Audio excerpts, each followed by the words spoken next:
Did you know that you can file your N-400 application for citizenship even while your I-751 is still pending? Let me explain.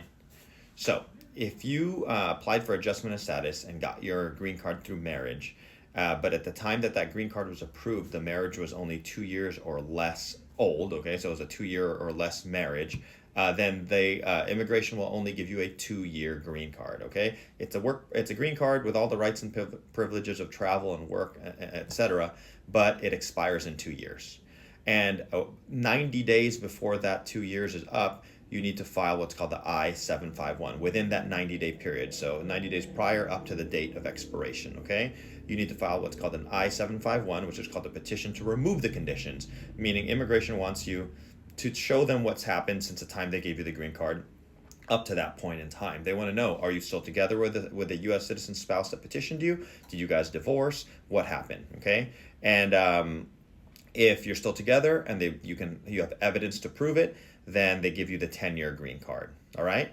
If you're not together, you're divorced, and you can prove that it was a legitimate marriage from the beginning, and you have evidence to prove that you did stay together for some time, then it's still possible for them to approve it. You get the 10-year green card. All right. So that requirement is essential. If you don't file that now, they're going to place you into removal proceedings. Okay. So before the expiration of that two-year card, you have to file the I-751.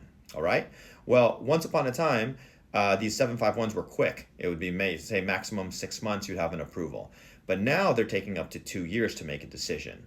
So what immigration did was, to help out with that situation, is when you file the I-751, now you automatically get a 48-month extension of your permanent resident status. You don't get a new card, but the receipt for the I-751 says 48-month extension, okay? Well, how does citizenship fit into this? Well, the law says that from the time you get your green card, if you got your green card through marriage to a U.S. citizen, from the time you get the green card plus 3 years, you can apply for citizenship, okay, through the N-400, or otherwise known as naturalization, all right? Well, if you have to file the I-751 2 years after you got the green card, or a little less, 90 days less than 2 years, and then a year later you have the 3 years, then technically by that third year, you're also eligible for the N-400 citizenship, right?